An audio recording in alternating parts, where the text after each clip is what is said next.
안녕하세요. 저는 경기도 성남시에 살고 있는 주부입니다. 저는 유튜브 사연을 자주 듣는 애청자이기도 한데요.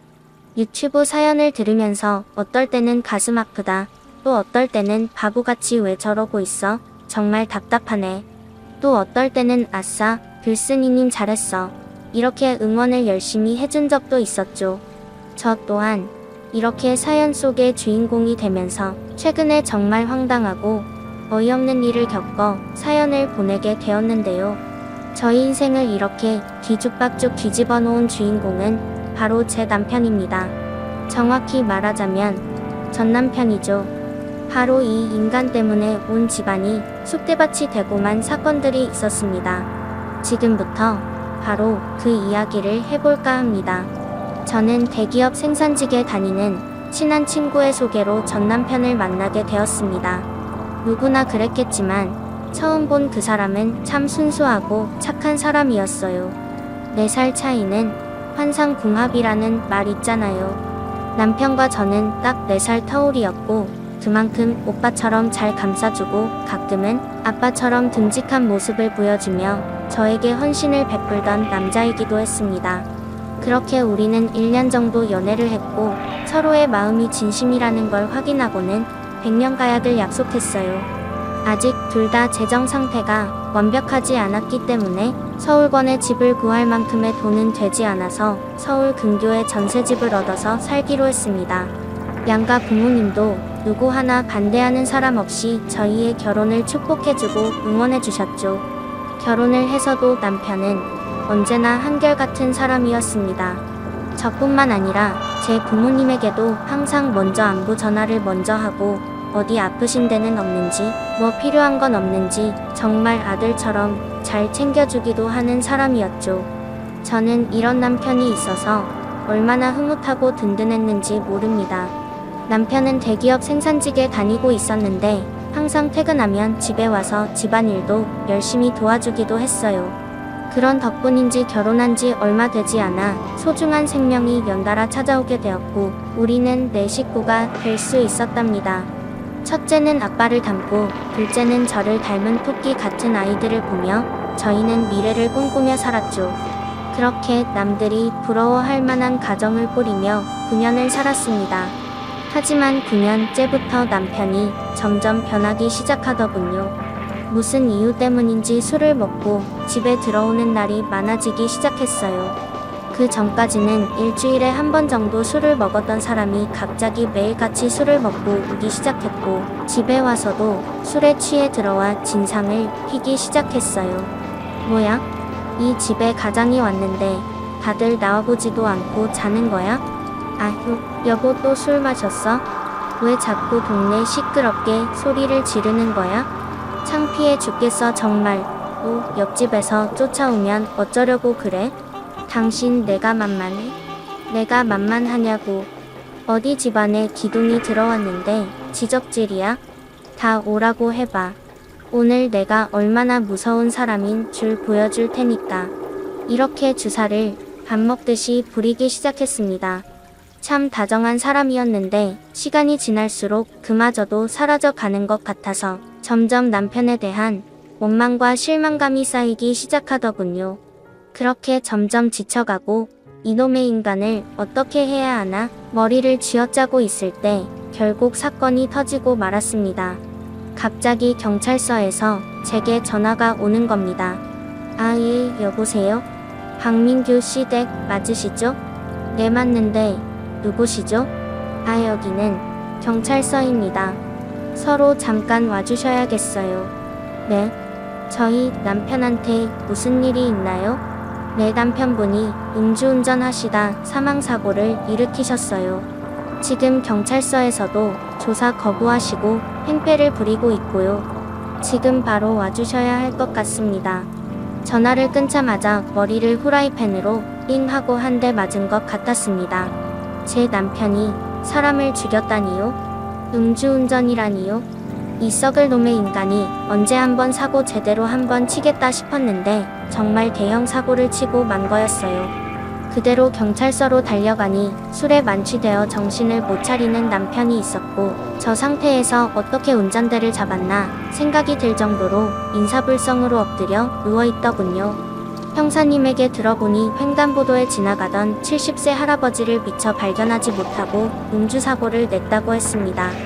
그분은 곧바로 병원에 옮겨졌지만 워낙 피를 많이 흘리는 바람에 결국 사망 판정을 받았다고 했어요. 하늘이 무너질 것만 같더군요. 도대체 앞으로 어떻게 해야 할지 막막하기만 했습니다.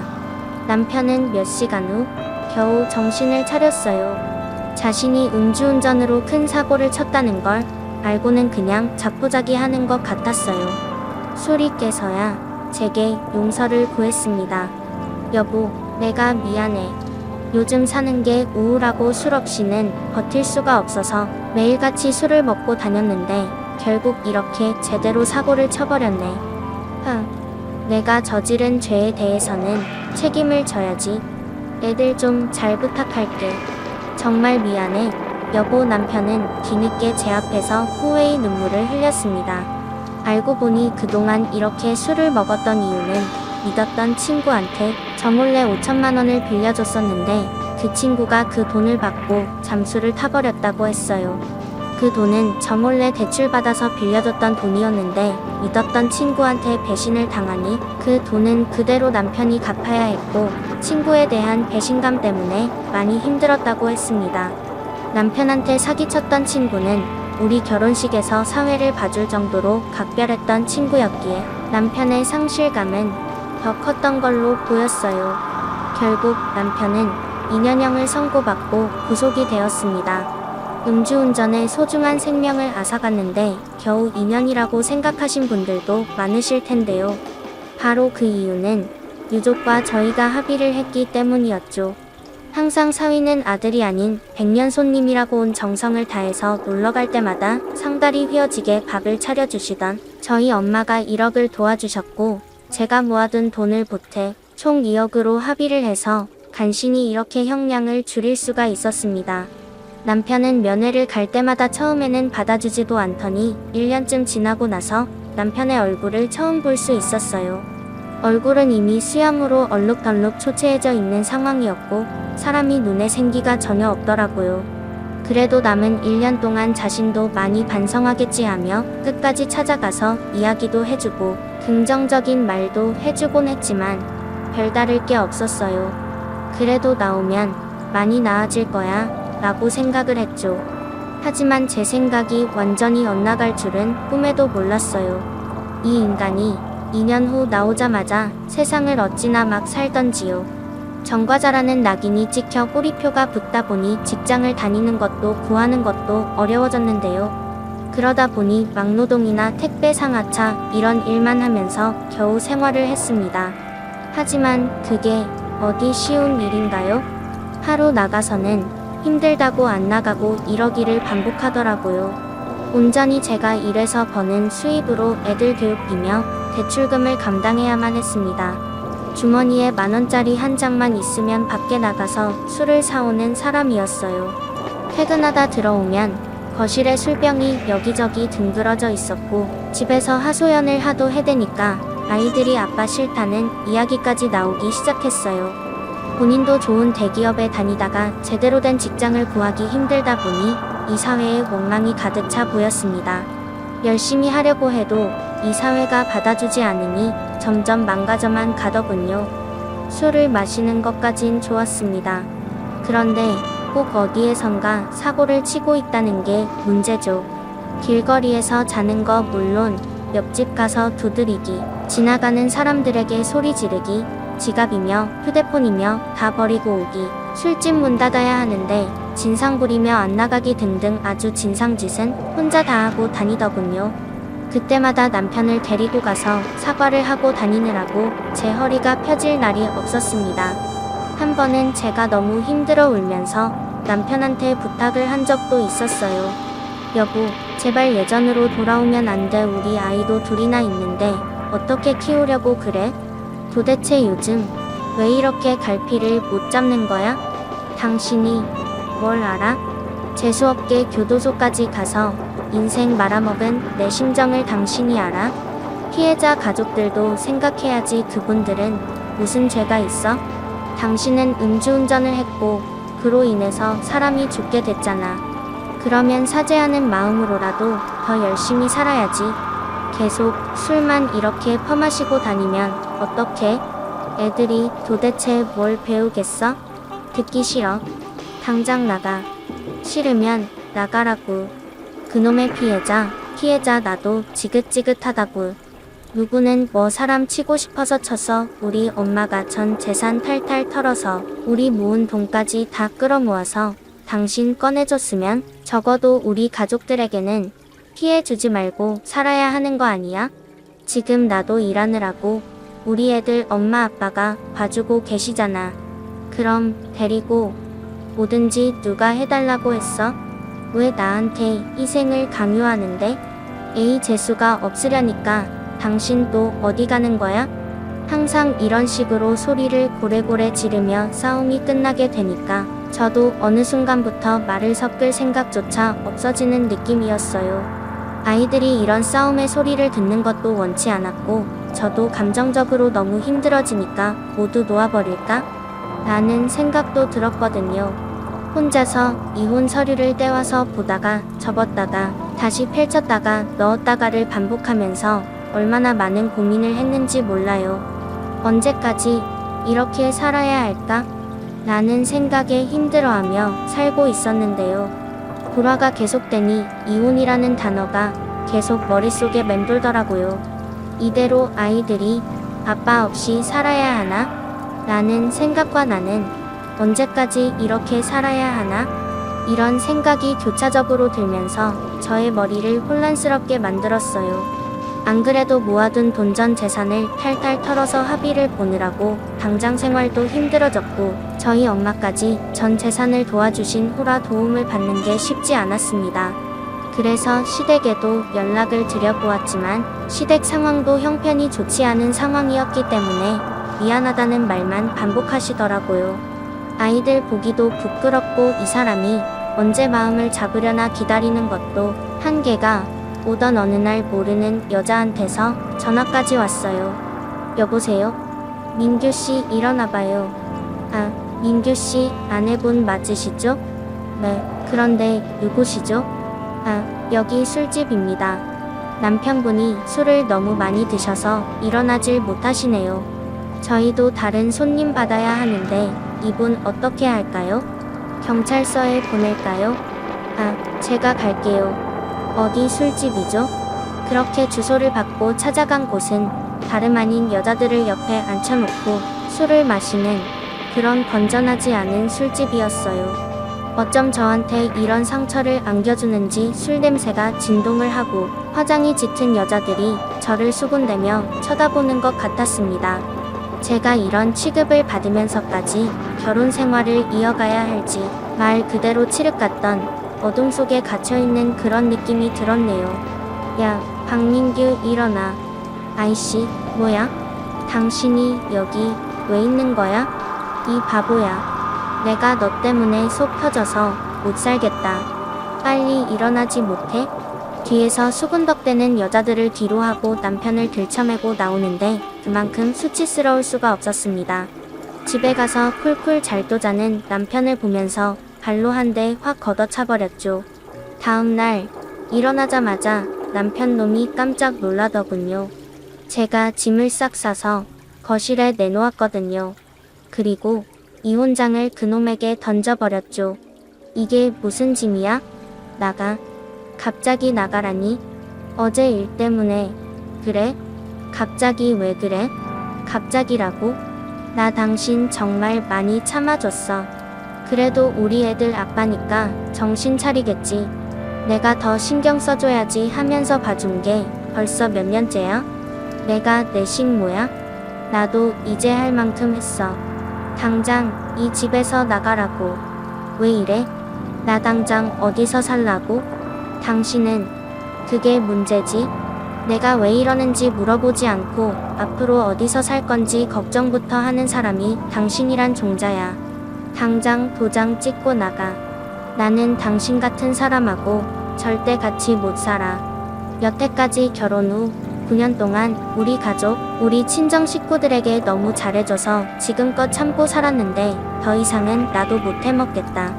9년 이후 너 친구한테 사기당하고 음주운전해서 사고치고 합의해줘서 빨리 빼내줬으면 앞으로 열심히 살 생각을 해야지. 언제까지 사회 원망만 하면 살 건데? 그런다고 누가 널 생각해주고 도와준대? 이제 나도 지쳤어. 당장 이 집에서 나가줘. 너 우리 가족한테 전혀 도움 안 되는 거머리 같은 존재야. 제발 내 새끼들을 위해서라도 이혼해줘. 그게 우리 남은 가족들이 살 길이야. 저는 정말 냉정할 정도로 남편에게 말을 해버렸습니다. 그렇게 하지 않으면 남편이 이혼을 안 해줄 것만 같았거든요. 저와 아이들은 어떻게든 살아야 했습니다. 그 인간 하나 때문에 아이들의 인생을 망칠 수는 없었으니까요. 남편은 제 말에 상처를 받았는지 고개를 숙인 채 집을 나가더군요. 그렇게 남편을 내쫓아버리고 2달 정도 남편 없이 혼자 아이들을 키우며 지냈습니다. 힘든 부분도 많았지만 사고치는 인간 하나 없어졌다고 마음은 편하기도 했죠. 그런데 문제는 아이들이었어요. 아이들이 워낙 아빠를 찾고 보고 싶다고 하는데 그럴 때마다 제 마음이 미워지는 것 같았습니다. 이 아이들이 무슨 잘못이 있길래 아빠 없이 살아야 하는 건지 그 인간이 더욱 미워지기도 했죠. 그런데 어느 날 남편이 돈 500만 원을 들고 다시 저를 찾아오더군요. 제 앞에서 무릎을 꿇고 저에게 싹싹 빌며 이야기를 꺼내기 시작했어요. 여보, 나 그동안 혼자 생활하면서 많은 걸 느꼈어. 이 세상이 혼자서 얼마나 살아가기 힘든 곳인지, 그리고 무엇보다 가족이라는 존재가 얼마나 소중한 건지. 나 이렇게 우리 소중한 가족 잃고 싶지 않아. 나에게 한 번만 더 기회를 줘. 다시는 술을 먹고 사고치거나 전처럼 가장으로서 무능력하게 행동을 하면 그때는 당신이 무슨 짓을 해도 경허히 받아들일게. 그러니까 제발 우리 아이들을 위해서라도 마지막으로 받아주면 안 될까? 이렇게 부탁할게. 남편은 이렇게 말을 하며 가슴을 치며 오열을 했어요. 그리고 그 모습을 본 아이들이 아빠, 울지마 라고 하면서 안아주더군요. 남편은 그동안 일용직도 나가고 밤에는 대리운전도 뛰면서 차곡차곡 돈을 모은 것 같아 보였습니다. 그렇게 500만 원을 만들어서 제게 뭐라도 보여주고 싶어 현금 뭉치를 들고 찾아온 거였어요. 이 이야기를 듣고 저도 정말 많은 생각을 했습니다. 받아준다고 한들 달라질까? 그래도 착실하게 모아온 거 보면 정신을 차린 걸까? 이런 생각이 교차적으로 들었고 한편으로는 아이들이 아빠에게 다가가 하는 행동들을 보며 흔들릴 수밖에 없었죠. 그래서 남편에게 다시는 술을 먹거나 사고를 치면 어떤 이유에서든지 이혼에 동의를 합니다. 나는 각서를 받고 남편을 다시 받아들이기로 했습니다. 아빠와 같이 다시 살게 된다고 하니 아이들도 너무 좋아했고 남편은 그 이후로 정말 착실하게 사는 모습을 보이더군요. 그렇게 1년 동안 저희 가족에게 충실하는 모습을 보이니까 저도 차차 믿음이 가기 시작했어요. 저희 부모님도 다시 예전으로 돌아온 듯한 남편의 모습에 다시 마음을 열기도 했고요. 그러던 어느 날 갑자기 저에게 청천벽력 같은 소리가 들려왔습니다. 어느 날 아빠에게 전화가 온 건데요. 저희 부부에게 갑자기 집으로 건너오라는 말에 헐레벌떡 달려갔습니다. 아빠, 무슨 일이에요? 갑자기 오라고 하셔서 너무 놀랐어요. 너희 둘에게 할 이야기가 있다. 사실 너희 엄마가 폐암이라고 한다. 그동안 그냥 기관지가 약한 줄로만 알았는데 속에서는 암세포가 생겨나고 있었나 보다. 네? 폐암이란요? 갑자기 그게 무슨 말이에요? 지금 얼마나 악화되었다는데요? 다행히 아직은 생명에 지장은 없을 정도라고 한다. 하지만 항암 치료를 받으면서 꾸준히 관리를 해주어야 희망을 가질 수 있다고 하니까 너희들도 그렇게 알고 있어. 그래서 이제부터 이 애비도 엄마하고 같이 요양하면서 지내려고 한다. 그래도 너희도 자식들이니까 알아야 한다고 생각해서 부른 거다. 엄마한테는 너무 속상한 티 내지 말고. 엄마의 암 소식을 들은 저는 정말 그야말로 하늘이 무너지는 것 같았습니다. 왜 나에게, 아니 우리 가족에게 이런 일이 생긴 건지 믿고 싶지도 않았죠. 항상 저희에게 따뜻한 온정을 베풀어 주시던 엄마에게 왜 이런 일이 발생한 건지 의아할 뿐이었습니다. 불행 중 다행이라고 말기까지는 아니었기 때문에 엄마를 다시는 못 볼 상황은 아니었어요. 다행히도 엄마는 오래전 암보험을 가입해 놓으신 상태라 치료받으시는 데는 전혀 문제가 없었습니다. 제일 중요한 건 엄마의 의지였어요. 완치될 수 있다는 의지 말입니다. 그래서 저는 시간이 날 때마다 엄마를 찾아가 항상 좋은 말을 해주었고 응원도 해주었어요. 남편도 마찬가지였고요. 엄마 다리도 주물러주고 어깨도 주물러주면서 우리 장모님 힘내세요. 제가 앞으로 장모님 병원 가실 때는 운전기사 해드리겠습니다. 라고 말을 하며 든든하게 옆을 지켜주었죠. 그 모습을 보니 정말 예전에 착하고 든든했던 남편으로 돌아온 것만 같아 너무나도 고마웠습니다. 그렇게 엄마는 저와 남편의 응원을 받고 치료를 해나가기 시작했습니다. 처음에 고통스러워하는 엄마의 모습을 보며 제가 마치 암 걸린 환자처럼 보는 게 너무 힘들더군요.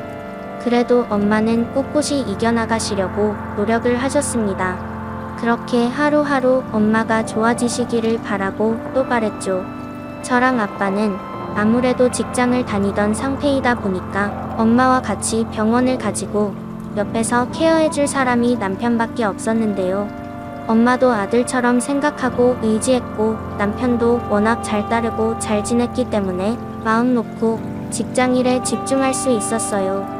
엄마도 남편이 병원 가서 치료를 받을 때마다 동행해 주니까 너무 편하다고 하시면서 어찌나 좋아하시던지요. 든든한 아들 같다면서 칭찬을 입에 마르도록 하셨다니까요. 남편도 그 이야기를 들으면 뿌듯해하곤 했습니다. 그런데 역시 사람의 천성은 변하지 않는다는 말이 사실이었던 걸까요? 얼마 뒤 가슴을 찢어지게 하는 사건이 또다시 벌어지고 말았습니다. 엄마가 어느 날 현금을 찾으려고 은행에 갔더니 1억이 들어있어야 할 통장에 3천만 원밖에 없다고 하소연을 하기 시작하셨어요. 예, 하영아, 이상하다. 돈이 분명히 보험금 받은 것까지 1억 정도가 있었을 텐데 통장에 3천만 원밖에 없다. 네, 정말요? 그럴 리요. 어디 다른데 이체하거나 그러신 거 아니에요? 글쎄, 그래서 통장 정리를 해봤는데 어제 날짜로 돈이 다른 데로 다 이체가 됐더라고. 엄마, 어제 병원 간 날 아니었어요? 맞아. 사실은 이 말하긴 좀 그렇지만 나는 박서방이 의심이 든다. 그래서 내가 경찰에 신고를 못하고 있어. 경찰에 신고를 해서 만약에 범인이 박서방이라면 또 문제가 일어날 수가 있잖아. 아휴, 어떻게 해야 되겠니? 네, 이 인간이 그런 거예요? 엄마, 내가 다시 전화 줄게요. 저는 엄마의 전화를 받고 곧장 남편에게로 전화를 걸었습니다. 하지만 전화를 받지 않았어요. 수십 통의 전화와 문자를 남겨도 전화를 받지 않았습니다. 한두 번도 아니고 어쩜 우리 가족들에게 이렇게 피해만 줄 수 있는 건지 정말 두 손 두 발 다 들고 싶은 심정이었어요. 그리고 한참이 지나서야 집으로 들어오더군요. 저는 그때부터 남편을 추궁하기 시작했어요. 당신, 우리 엄마 돈에 손 댔어. 엄마 모르게 통장에서 돈 빼갔냐고? 그렇게 됐어. 미안하다는 말도 없이 아무렇지도 않게 응이라고 말하는 남편을 보고 참 어이가 없었습니다. 설마 했는데 엄마의 돈을 갈취한 사람 그 범인은 바로 남편 놈이었어요. 남편에게 어떻게 엄마의 비밀번호를 알아서 돈을 빼갔냐고 물어보니 장모님이 ATM 현금 인출기에서 돈을 인출하실 때 몰래 뒤에서 지켜보다가 비밀번호를 알아냈다고 했습니다.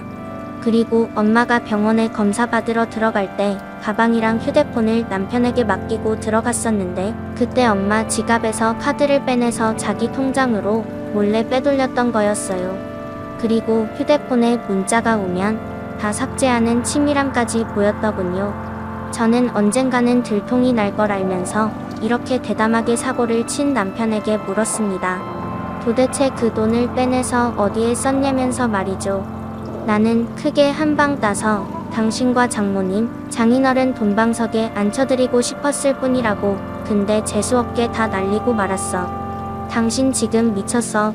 그 돈 우리 엄마 안과 맞바꾼 돈이야. 근데 그 돈을 도박으로 날렸다고? 넌 도저히 안 되겠다. 너 같은 쓰레기는 이 사회에 있을 자격이 없어. 이 나쁜 새끼 남편놈은 그동안 일을 나간 척하면서 병마장이나 인터넷 도박에 빠진 걸로 보였습니다.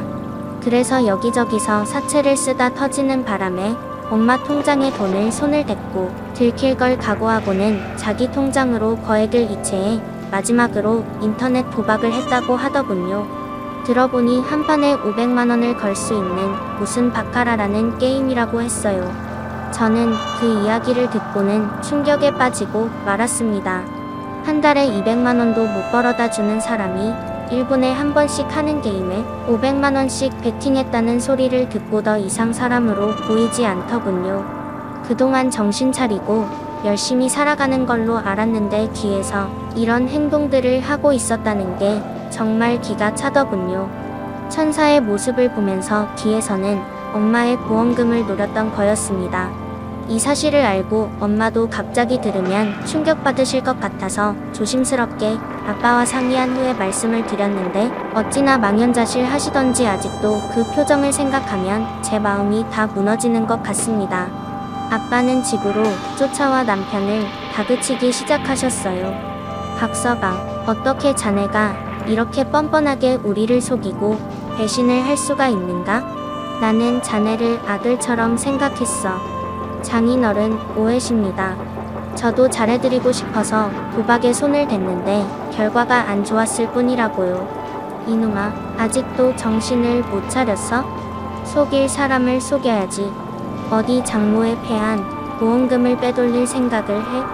며칠만 쓰고 다시 넣어드리려고 했어요. 내가 돈이 어디 있어서 도박으로 번 돈을 누가 반가워한다고?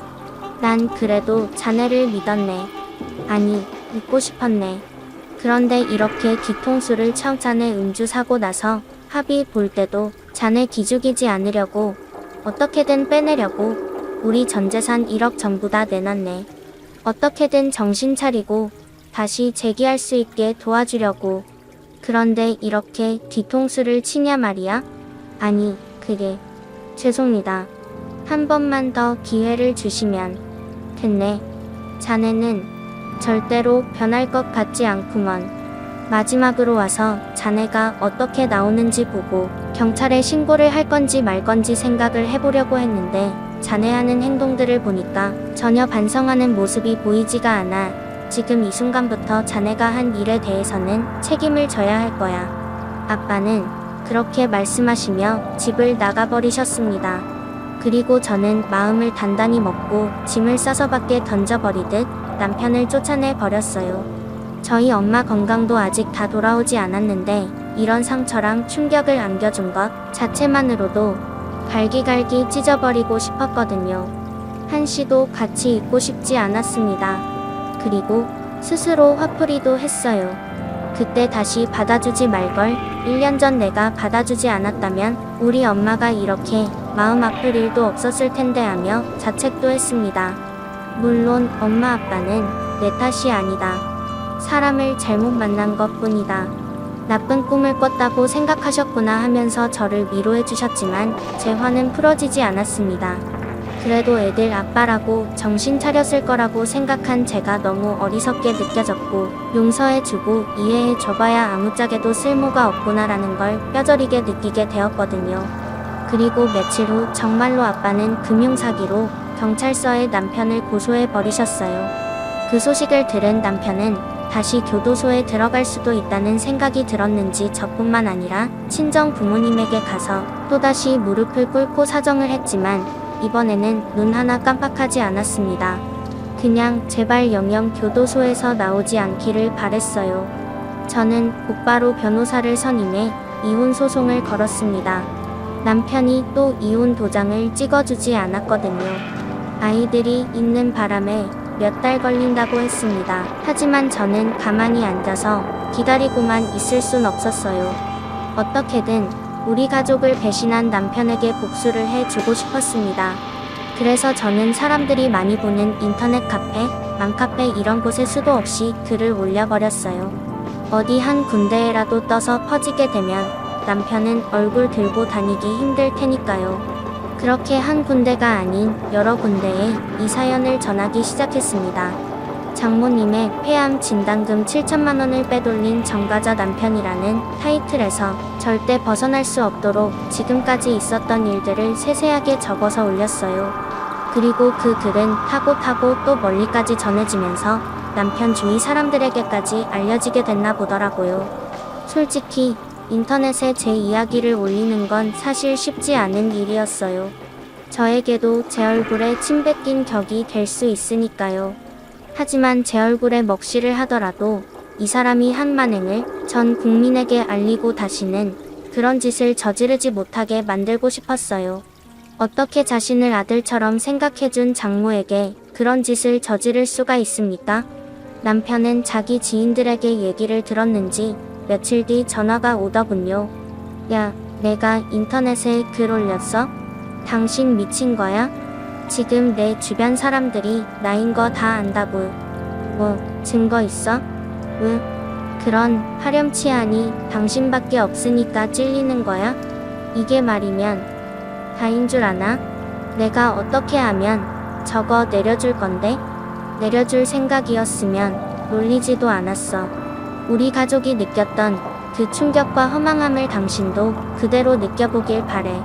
당신 정말 미쳤어. 나 이러면 당신하고 못 살아 하니 내가 안 사는 거야. 당신이란 사람 지긋지긋하고 이제 나는 더 이상 아무 미련도 없어. 다시는 우리 애들 볼 생각하지도 말고 집 근처에도 얼씬도 하지 마.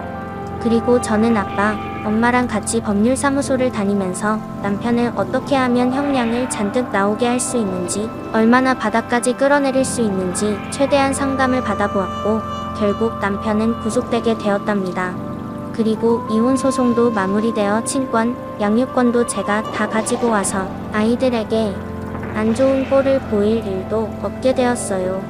구속되기 직전에는 얼마나 구체하게 연락을 하고 매달리던지요.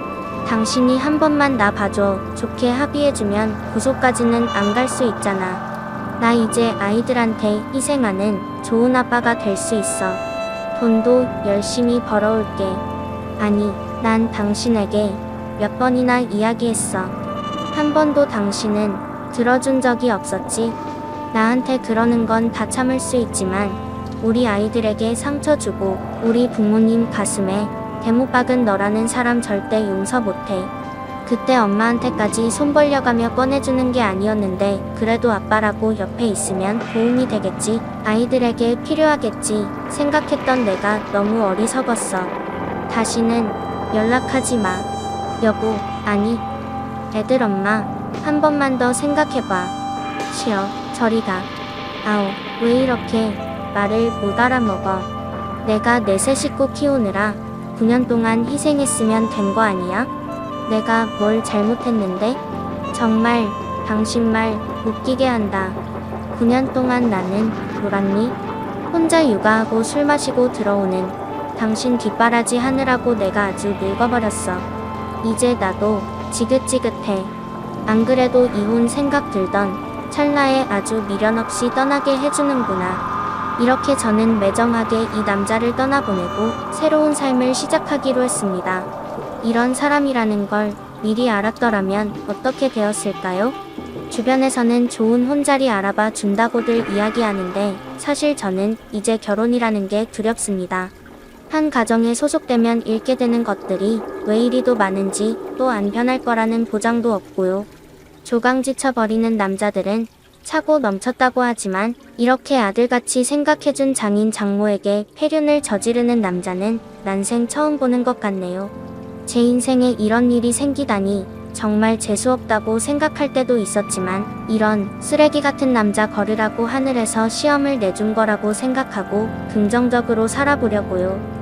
아이들도 아빠를 안 본 지 오래됐는데도 한 번도 찾지 않는 걸 보면 아이들도 어느 정도 철이 들었나 봅니다.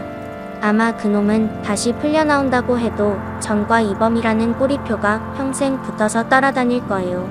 음주운전으로 허무하게 다른 가정의 한 아버지의 생을 무참히 뺏어간 거, 가정의 소홀에 저를 싱글 마음으로 만들고 우리 토끼 같은 두 아이 아빠 없이 자라게 만든 거 자식처럼 생각하고 모든 것을 주고 후회하지 않았던 저희 엄마를 무참히 배신하고 버린 것에 대해서 앞으로 더욱 혹독하게 그 대가를 치렀으면 좋겠네요.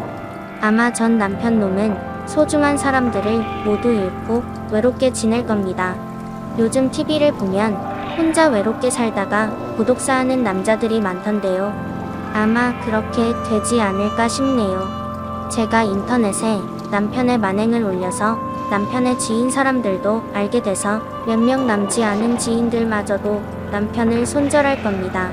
이제는 정말 이 세상을 혼자 살아가야 할 거예요. 저희 부모님께서도 그래도 애들 아빠인데 너무 심하게 한 거 아니니 라고 말씀하셨지만 제가 그동안 남편 때문에 피 눈물 흘리고 가슴 아리한 걸 생각하면 이건 아무것도 아니라고 봅니다.